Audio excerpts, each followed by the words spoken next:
Buenos días y bienvenidos a Iceberg de Valor, el podcast de inversión basado en el Value Investing.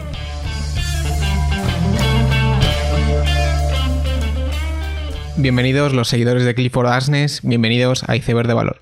Esta primera semana de mayo ha estado llena de eventos y especialmente resultados trimestrales de empresas. Aún así, la noticia más sonada en internet ha sido que Elon Musk ha tenido su primer hijo con Grimes, al que le han puesto un nombre impronunciable. Además, el propio Elon ha pasado por el podcast de Joe Rogan por segunda vez, en un encuentro un poco más políticamente correcto que la primera entrevista.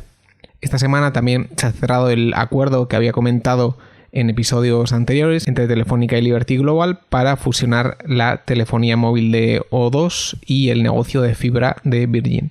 El acuerdo es interesante porque lo que hacen es crear una subsidiaria en la que Liberty mete muchísima deuda y Telefónica nada, aunque luego sí que se lleva 2,5 mil millones de libras. Cada empresa obtiene el 50% de la subsidiaria, pero ninguno la consolida en sus cuentas. Esto es interesante porque mejora mucho la foto de ambas empresas. Es verdad que consolidar o no consolidar al final es un tema contable, pero poder aislar todo ese apalancamiento del balance pues mejora la estética de las matrices. Y de esta forma pues hace que las dos empresas no tengan miedo a apalancar de 4 a 5 veces la subsidiaria, a la vez que pagan dividendos a las matrices. Aunque parece raro, este tipo de movimientos corporativos son habituales a la hora de hablar de cable, telecos y otras industrias pues, tan pesadas en activos y por tanto con tanta deuda. Se dice que Liberty ha pagado un múltiplo demasiado alto a Telefónica, pero hay que tener en cuenta que Telefónica ha aportado su parte de CETIL, que son las torres que comparte con Vodafone en UK, que suelen estar valoradas a múltiplos mucho más altos por considerarse infraestructura que el propio negocio móvil de O2. Por otro lado, Virgin en su valoración de 9,3 veces EBITDA frente a 7,8 de O2 UK, lo que tiene es mucha deuda que creo que debería pesar en la valoración. En todo caso, parece que el acuerdo se va a aprobar y que será bueno para las dos partes, en un movimiento para tener una oferta convergente sólida y en una industria donde las fusiones suelen crear mucho valor, como hemos visto con T-Mobile y Sprint en Estados Unidos o MásMóvil en España, debido siempre pues, a la gran carga de costes fijos que tienen estas empresas. Una de las compañías más comentadas por sus resultados y por cómo le iba a afectar la pandemia ha sido Wayfair. Concretamente, lo que ha pasado es que Wayfair ha multiplicado casi por 7 su valor en bolsa desde marzo, lo que pone en contexto el cambio de opinión que ha tenido el mercado con muchas compañías. Es más, en un capítulo anterior mencioné que hubo un hedge fund que cerró y que tenía a Carvana y a Wayfair, que básicamente cerraron el fondo y vendieron las dos acciones cerca de unos $30 la acción, mientras que ahora mismo pues, se encuentran en $100 y en 190. Y todo esto en Wayfair ha sido en gran medida un cambio de narrativa, desde no vamos a sobrevivir al COVID a nuestros competidores van a sufrir con la pandemia y por lo tanto nosotros saldremos reforzados.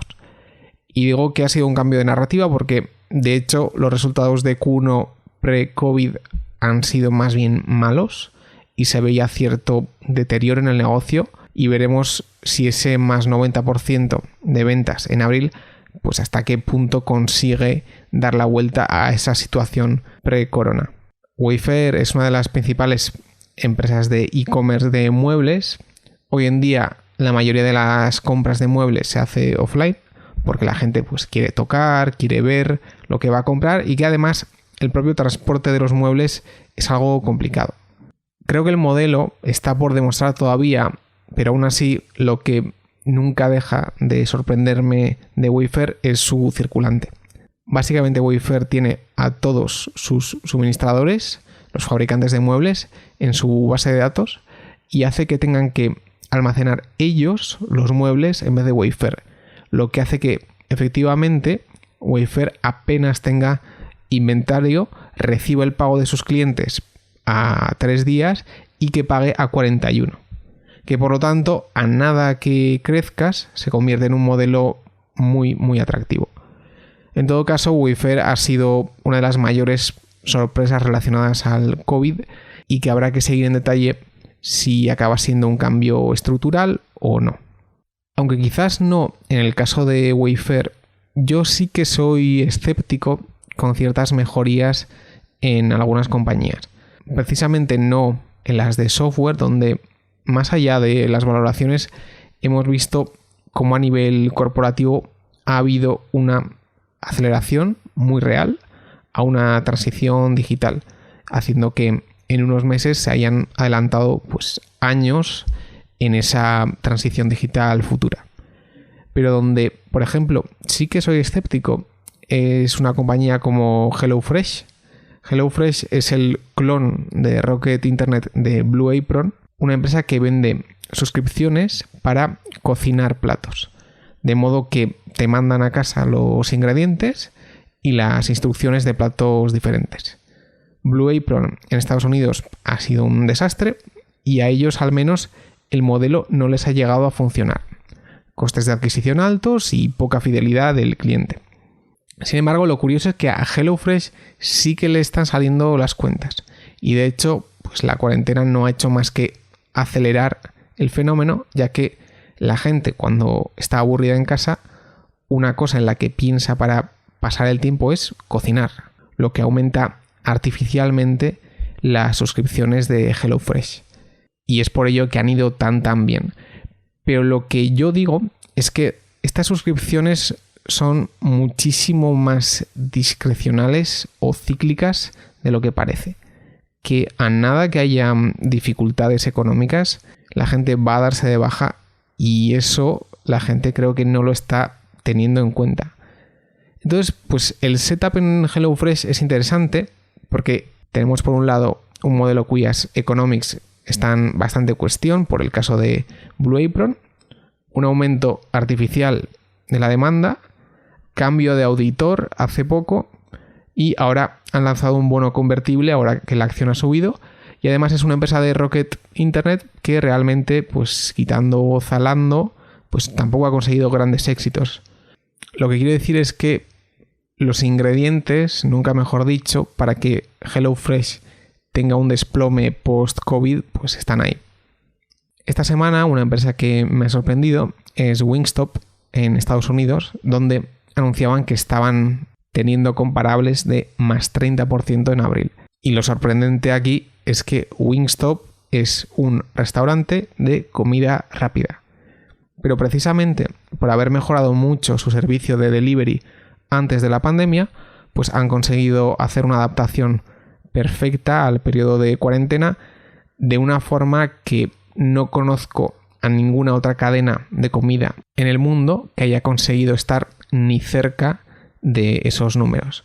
Wingstop es la que para muchos va a ser Domino's Pizza y realmente parece que ya está valorada para que lo sea y por cosas como esta pues es difícil hacer contra a los defensores de la compañía. Aún así, lo que extraigo de este caso también es que probablemente los restaurantes de comida rápida no están tan mal como uno podría pensar. Evidentemente, pues nadie se había preparado tan bien como Wingstop previo al COVID, pero creo que las que han conseguido adaptarse medianamente bien al delivery, especialmente en Estados Unidos, van a conseguir prosperar por mucha cuarentena que tengamos. Finalmente, hacer una reflexión de la semana que hemos tenido, que personalmente ha estado llena de resultados, especialmente el día 6 y 7, y muchas veces pues la época de resultados es algo que uno suele tener ganas de que venga para ver el avance de sus empresas, pero luego esto se convierte en que constantemente tienes que estar absorbiendo muchísima información en muy poco tiempo. No ya solo de las empresas que tienes en tu portfolio, sino que las que sigues u otras que no sigues, pero en los que ha ocurrido un cambio interesante. Y no solo hay que hacer el seguimiento, sino que hay que tomar decisiones para cada caso y muchas veces con información imperfecta. Y bueno, es que realmente solo puedes estar en una conference call cada vez, por lo que siempre hay límites al seguimiento que puedes hacer realmente. Aún así, creo que en ciertos lugares del mercado sí que se producen situaciones de dinero gratis o dinero fácil con resultados publicados, si uno es capaz de extraer conclusiones rápido, especialmente en el universo microcap. Hay muchas ocasiones donde una empresa pequeña pues, saca a la luz nueva información que quizás hace que el valor de la empresa suba a un 50% o un 100%, pero que justo después de los resultados sube un 5%. Y hasta que esa nueva información le llega a todo el mundo y que lo puedan asimilar, pues pasa todavía tiempo y puede haber todavía muchísima revalorización. Me parece que es algo que ha ocurrido, por ejemplo, con 5 Star Senior Living, que había sido una empresa mencionada mucho en los círculos de situaciones especiales, y también Iteris, que es una antigua darling de los hedge fund estadounidenses. La clave de estas situaciones, en general, es tener un background grande de empresas que conozcas, que entiendas cuál es la problemática de esa empresa, entender qué son buenos resultados y por qué, y qué es un catalizador y por qué. Y si sabes todo eso y has hecho el trabajo previo, muchas veces eres capaz de invertir después del catalizador y exponerte a una revalorización pues con mucho menos riesgo que el histórico. Y relacionado con esto, aunque un poco off topic, estos días he estado viendo campeonatos de Magic, el juego de cartas, y me parecía que es bastante similar a la construcción de un portfolio. Hay jugadores que tienen barajas muy agresivas, cuyo objetivo es terminar el juego muy rápido, pero saben que si el juego dura más de 6 turnos, pues van a perder. Otros que precisamente quieren que el juego se alargue más porque es ahí donde dominan. Otros simplemente juegan a contrarrestar al rival, y así hay un largo etcétera. Y esto puede cambiar según el oponente que tengas delante. La construcción de portfolio es algo similar. Según tu perspectiva de la economía o de ciertas industrias, organizas el portfolio más fuerte posible. Vas quitando lo que crees que no va a funcionar, metes nuevas ideas que tienen más potencial, etc. Hay cartas o empresas que te gustan más que otras y puedes mantenerlas por años. Pero por lo demás, pues se trata de poder rotar y tener la combinación más atractiva de empresas en cada situación que nos encontremos. El tema de esta semana es un debate tan conocido como el de inversión en valor y crecimiento. Sobre este tema publicaba un paper Clifford Asness, el fundador de AQR, que es una compañía de inversión sistemática. Lo que el paper trata de demostrar es la diferencia de valoraciones en los mercados cotizados y la oportunidad, entre comillas, en las empresas deep value. El paper trata de rebatir bastantes ideas extendidas. Por un lado, hace la comparación entre las secciones más caras y más baratas en términos de book value, precio partido por ventas y otros parámetros, ante la típica respuesta de que hay ciertas compañías semi-monopolísticas en el mercado. Hace la comparación entre compañías más caras y más baratas, pero ahora eliminando el decil más caro, y aún así se sigue viendo una dispersión en valoraciones alta. También hace la comparación intrasectorial, porque uno podría argumentar que es normal que la tecnología esté más cara que otros sectores más tradicionales. Pero lo que se ve es que dentro del propio sector las valoraciones tampoco convergen y afianza la idea de que lo caro está más caro, lo barato está más barato, incluso dentro de los propios sectores. Por lo tanto, lo que el paper intenta demostrar es que la dispersión de valoraciones actual es muy alta en términos históricos, que no se trata de que hay unos pocos grandes ganadores, sino que también se produce una diferencia entre lo más barato y las empresas con valoración más normal, y que tampoco se trata de una sobrevaloración de un sector sobre otro, sino que dentro de los propios sectores es un fenómeno que también se repite. Evidentemente el paper no demuestra, entre comillas, nada, porque quedan muchos aspectos fuera. Comenta que los tipos de interés pues sí han contribuido a esto direccionalmente, pero quizás no en magnitud, y que a futuro pues los tipos no pueden ir mucho más en negativo. Creo que el paper es interesante y he ido a leerlo. No prueba nada, como he dicho, porque es imposible probar algo así, ya que a cualquiera se nos ocurren más factores para arrojar al modelo, pues para intentar encontrar explicaciones más precisas. Entonces, en relación a eso, creo que es ilustrativo que esta semana Shopify ampliara capital a $700, cuando realmente no necesita más dinero. Es decir, la propia empresa te está diciendo que está cara y aún así la acción sigue subiendo. Y sí que tengo la sensación de que estamos en el pico de Momo Investing, de cuanto más caro mejor y cuanto más haya subido mejor. Sobre esto había un tweet que ayuda a ver nuestro zeitgeist o espíritu de la época, y es de un tuitero bastante famoso que se llama Puru Saxena, y que decía que había vendido Elastic, una empresa de software corporativo, después de un año porque la acción había sido un desastre y que la valoración era muy barata. Y que, pues si era tan buen negocio, ¿por qué la valoración estaba tan barata? Decía. Y para mí es un poco el espíritu de la época, porque plasma como para mucha gente que algo esté barato es malo y que esté caro es bueno, porque barato es de mala calidad y caro es de buena calidad. Y es un espíritu de la época donde pues se premian los sueños, estilo Virgin Galactic y compañía, y el crecimiento. Y a ver, yo soy precisamente el primero que se aprovecha de esto, y el otro día comentaba con una persona que yo no he hecho ni un euro comprando realmente barato. Mientras que con empresas que crecen, pues me ha sido relativamente fácil. Y está claro que en los últimos años ha existido un viento de cola, claro, para empresas de crecimiento, mientras que las baratas sin crecimiento pues se han vuelto más baratas.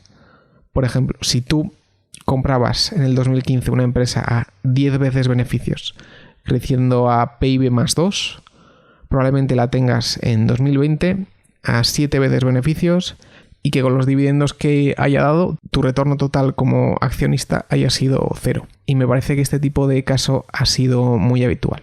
En parte, me parece que lo que ocurre es que la gente no se conforma con valoraciones baratas. Es decir, si cogemos Altria, por ejemplo, Altria tiene un 12% de free cash flow yield, anualmente pues crecerá cerca de un 3% su free cash flow, no sufren recesiones, no sufren pandemias, es básicamente un bono, y todo el dinero que produce lo da en un dividendo de un 9%. Y yo creo que en otras épocas históricas pues, la gente se hubiera lanzado a por Altria a este precio, pero que ahora pues, le pone pegas. Bueno, pero seguro que sigue bajando y entonces mi retorno total será malo.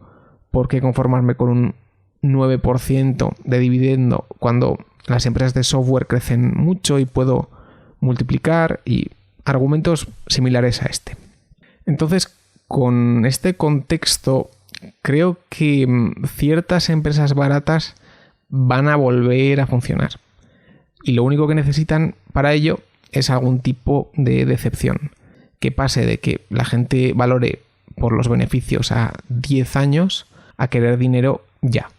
Aún así, digo que funcionarán solo algunas, porque funcionarán las empresas baratas que tengan sentido. Es decir, lo que no va a funcionar tan bien es lo que está barato pero es súper cíclico, lo que está barato pero en un par de años no va a existir, lo que parece barato pero no genera flujo de caja porque es muy intensivo en capital, o lo que está barato porque la empresa está controlada por una familia que ha destruido valor de forma regular históricamente.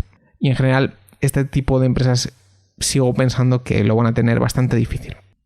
Aún así, creo que parte de la razón por la que empresas de crecimiento lo han hecho mejor son estructurales y no pasajeras. Es decir, el entorno donde Fama y French publicaron su famoso paper creo que ha cambiado. Por un lado, el crecimiento en aquella época se trataba de industria ferroviaria, microchips, coches, televisores, que en general son industrias súper competitivas y sin foso. Además, todo esto ocurría con unos tipos de interés altos, es decir, ¿por qué me voy a preocupar por el año 10 si mi tasa de descuento es del 15% y los tipos de interés están en el 6%? Mientras que ahora las condiciones son totalmente diferentes. Las empresas de crecimiento son de software muchas veces, por lo que no hay coste de la mercancía vendida ni capital adicional por venta incremental. Y además, el cliente suele invertir tiempo y conocimiento en el producto, lo cual hace que cambiar a otro competidor sea mucho más difícil. Todo esto con unos tipos bajos donde los beneficios en 2030 modifican el valor presente, pues hace que las empresas de crecimiento lo hayan hecho muy bien. Y en general, lo que creo que es importante entender es qué tipo de empresa son las que el mercado premia de forma increíble. Yo lo resumiría así. Son empresas que dominan un determinado segmento, solucionan un problema, hagan esto con un retorno sobre el capital empleado bueno, que tengan un crecimiento orgánico y que tengan gran recorrido para expandirse. Es decir, Starbucks era una de las líderes en la categoría de café para llevar, su producto es recurrente y el cliente lo aprecia, las unit economics eran buenas y le quedaba muchísimo territorio por recorrer. Y ese es el tipo de empresa a la que el mercado, de forma entendible, le pone un múltiplo alto. Otro ejemplo muchísimo menos conocido es Trex, que es una empresa que produce material de construcción composite que compite contra la madera. Soluciona un problema en tanto a que el producto de Trex es mucho más resistente que la madera, tiene retorno sobre el capital del 60%, crece un 10% orgánicamente y todavía solo tiene un 20% del mercado frente al 80% de la madera. Y por estas características, Trex ha multiplicado por 25 en 8 años y el mercado le da un múltiplo sobre free cash flow de 40. Entonces, resumiendo, mi opinión al respecto sería esta. Punto 1. Hay una tipología de empresa de crecimiento que no era habitual en la época de Fama y French y que por lo tanto hace que sea posible que las empresas de valor no tengan por qué revertir en cuanto a rentabilidad futura. Punto 2. Aún así, hay un segmento de empresas que, aun cumpliendo con estas características, han sido objetos de inversores que persiguen el momentum en el que el riesgo-beneficio ahora mismo es malo. Y punto 3. Sí hay un segmento de empresas baratas que no crecen mucho, que creo que tarde o temprano tienen que hacerlo bien. Pero como he dicho, no cualquier empresa barata, sino que las que generan mucho flujo de caja, devuelven todo al accionista y las que van a seguir existiendo dentro de 10 años. Y con estas ideas termino el episodio. Espero que os haya gustado. Nos vemos la siguiente semana y seguid aprendiendo.